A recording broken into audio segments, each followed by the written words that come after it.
Bumi Alam Official memberikan informasi, edukasi, dan juga hiburan. Jangan lupa subscribe, like, share, and comment, dan juga bunyikan lonceng notifikasinya.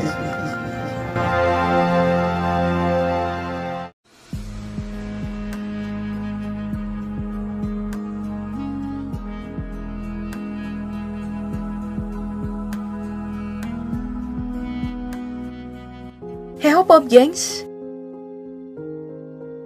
Bagi sebagian anak, berangkat dan pulang sekolah adalah uji nyali, ketangkasan, keberanian, dan menepis ketakutan. Sampai ke sekolah dan kembali ke rumah adalah tujuan utama. Yang terpenting adalah tetap hidup. Pelajar di Sigi, Sulawesi Tengah menyeberangi sungai menggunakan ekskavator. Tak ada jembatan, sedangkan air sungai derasnya minta ampun. Akhirnya mereka menaiki baket atau sendok dan diarahkan oleh operator menuju daratan seberang. Infrastruktur di desa mereka memang sudah luluh lantak sejak gempa Palu tahun 2018. Jembatan sudah rusak dan belum rampung diperbaiki. Yang kena imbas salah satunya adalah anak-anak sekolahan. Belum lagi jaringan internet di kampung mereka terputus. Di masa pandemi saat semua orang berada di depan layar, belajar dan ujian, mereka harus berangkat tiap pagi, pulang tiap sore, menaiki ekskavator, menyeberangi sungai tanpa jembatan. Sekalinya ada jembatan, jembatannya seperti yang di Lebak, Banten ini. Tegak berdiri karena salah satu tali penggantungnya terputus. Papan berpijaknya sudah lapuk dan bolong sana-sini. Menapaki jembatan ini seperti sedang bertarung tanpa senjata. Kemungkinan besar tercebur ke sungai berarus deras di bawahnya. Kecil kemungkinan selamat sampai ke ujung. Tepatnya berada di desa Sangiang Tanjung, jembatan gantung ini sebenarnya sudah tidak mampu menanggung beban begitu besar. Tapi, satu-satunya akses untuk ke desa sebelah, desa Pasir Tanjung, hanyalah jembatan ini. Hingga akhirnya luapan banjir tahun 2012 membuat jembatan itu menjadi begitu mengerikan untuk dilewati. Daily Mail, situs luar negeri yang mengulas jembatan ini, menyebutnya sebagai jembatan Indiana Jones. Film yang salah satu scene-nya menunjukkan aksi menegangkan menyeberangi jembatan. Dipisahkan oleh derasnya sungai Ciberang, adegan dramatis di awal tadi kami dapatkan dari situs luar negeri lainnya, The Telegraph. Yang artinya, ketidaknyamanan anak sekolah di Indonesia sudah mendunia. Tahun 2020, jembatan ini dikabarkan ambruk seambruk-ambruknya. Runtuh menghantam sungai, mengikuti terhambatnya aktivitas warga, termasuk pulang perginya anak sekolah. Desember 2021, jembatan kembali dibangun, meski dengan seadanya, setidaknya sudah beneran digantung. Sebenarnya masih ada perlintasan darat selain jembatan ini, hanya saja menghabiskan waktu setengah jam berjalan kaki. Yang artinya siswa harus bangun jauh lebih cepat dan pulang lebih larut, dan mereka memilih mengambil resiko menyeberangi jembatan maut ini. Resiko yang jauh lebih besar dihadapi anak-anak ini, menelusuri hutan selama berjam-jam, melalui bebatuan curam yang berlumut licin, dipenuhi akar pohon, mendaki permukaan dengan kemiringan 90 derajat, mencapai ketinggian, menuju sekolahnya yang berada di jantung pegunungan.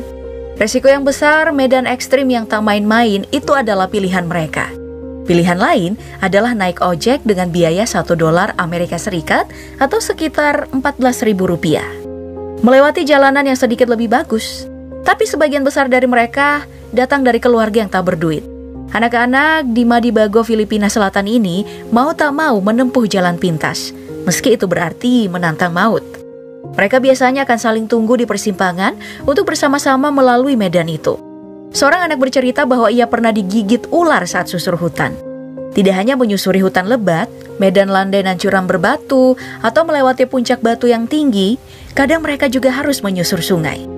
Medan yang juga dilalui warga lain itu memang sangatlah tidak ramah anak. Bahkan bapak ini menyarankan kepada mereka untuk berhati-hati dengan bebatuan licin. Guru yang lebih mampu membeli motor, melaluinya dengan sedikit lebih mudah. Sekali pernah bercerita bahwa ada yang terjatuh, tergelincir, bahkan terluka. Guru-guru ini bahkan tak tega untuk menghukum mereka yang telat datang. Malah sepertinya mereka selalu ingin menciptakan suasana menyenangkan bagi bocah-bocah penantang maut ini. Dinobatkan sebagai jalur paling berbahaya menuju sekolah, desa yang berada di semenanjung Zamboanga del Norte di Filipina Selatan. Jalur pantai yang berpenduduk sedikit, ditemani pegunungan yang menjulang tinggi. Telah dibuatkan film dokumenter khususnya. Lalu siapa yang bisa memungkiri ekstrimnya area sekitar pegunungan Andes yang bertemu hutan hujan Amazon? Bolivia, salah satu negara yang dilintasinya, memiliki satu wilayah yang terpencil. Berada di lembah Yungas, letaknya tepat di jantung hutan. Anak-anaknya berangkat sekolah dengan cara membelah hutan yang lebat. Tempat bersemayamnya hewan-hewan berbisa dan buas, penjaga hutan Amazon. Menanjak lalu menurun. Berteman pemandangan langit yang terbuka di ketinggian, landscape yang tak berujung dari ekor mata anak kecil. Jika lelah, di perjalanan mereka bisa menikmati apa yang bisa dinikmati dari hutan. Dua anak, Helen dan Malala, menyantap tanaman sejenis tebu, penambah semangat dan kekuatan untuk melanjutkan perjalanan yang tidak dekat itu. Mereka melakukan itu tiap hari, sendirian atau beramai-ramai. Rumah-rumah berjauhan dipisahkan bukit dan lembah, berada di ketinggian 198 meter di atas permukaan laut. Salah satu rumah bahkan tidak bisa diakses jalan darat manapun. Satu-satunya jalan ke sekolah adalah dengan meluncur melewati kabel tipis buatan warga. Melayang di atas ketinggian 304 meter di atas permukaan laut. Kabel berusia 30 tahun yang sudah mulai berkarat. Diantar sang ayah menyiapkan perlengkapan luncurnya. Hanya seutas tali dan tempat bertumpu, dan hanya sebuah kain atau karung yang sudah menua. Simpul diperiksa untuk terakhir kali. Setelah semua dirasa aman, meluncurlah mereka. Nyaris tiba, mereka akan menjejaki kabel dengan tapak tangan secara perlahan. Sampai dengan selamat adalah pencapaian, tapi belum berakhir, karena masih ada medan lain yang harus ditempuh. I felt like a bird. I flew. Senyum yang manis, bukan? Namanya Elmer. Bersama adiknya itu adalah rutinitas yang dijalani tiap harinya. Tidak ada cara lain, mereka diajarkan untuk tidak panik. Karena bukan hanya ketinggian, kabel yang tipis, mereka juga harus menantang badai yang terkadang menghampiri. Dinginnya pegunungan dan kabut tebal adalah hal lain yang dihadapi oleh para guru dan murid dari wilayah sebelah. Melalui semua itu, di jalan raya yang berliku, menuruni jalanan sepanjang 3.000 meter lebih. Curam, sedikit saja lengah, nyawa bisa melayang. Di musim penghujan, jalanan licin menambah tantangan. Di seberang jalan, Helen dan Malala sudah sampai di ujung hutan setelah 3 jam menyusur hutan untuk menapaki medan selanjutnya. Jalanan beraspal panjang, tempat lalu lalangnya kendaraan besar bongkar muat. Kelelahan selanjutnya bisa dibayar dengan usapan air dari aliran kecil di pinggir jalan. Karena sekolah masih ada sekitar 2 mil lagi. Sedangkan Elmer dan adik yang telah berjalan setengah mil setelah meluncur telah sampai di sekolah. Helen Malala masih berjalan. Detik kemudian sebuah tumpangan dari warga membantu mereka. Kini mereka berguncang-guncang oleh jalanan yang berbatu. Sedikit lagi, Helen dan Malala harus menurun dulu untuk sampai di sekolah dengan peluh di sekujur tubuh. Waktunya belajar.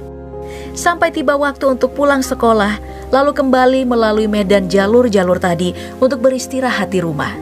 Sampai pagi tiba dan kembali menapaki jalan yang sama.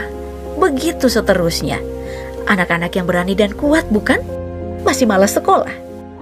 Di Nepal, Ramraya Chepang dan rekannya adalah anak gadis yang bersekolah di sekolah menengah Sangkadevi. Dari desa mereka cuma ada satu jalan melewati sungai deras, yakni dengan meluncur di kabel bertumpu pada keranjang besi yang bergoyang-goyang. Sebelum sampai di kabel, mereka harus menapaki bukit berbatu curam. Sampai di ujung kabel dengan luka-luka pada tangan, mereka akan hitchhiking alias nebeng kendaraan yang lewat. Jika ada yang singgah mengambil mereka, maka itu artinya berangkat ke sekolah. Jika tidak, maka itu berarti sebaliknya, mereka bakal kembali ke rumah. Pemerintah Nepal sudah berjanji akan mengganti kabel itu dengan jembatan yang lebih memudahkan. Butuh waktu 4 tahun pengerjaan, dan sementara itu mereka hanya memiliki keranjang besi yang bergoyang di kabel tua.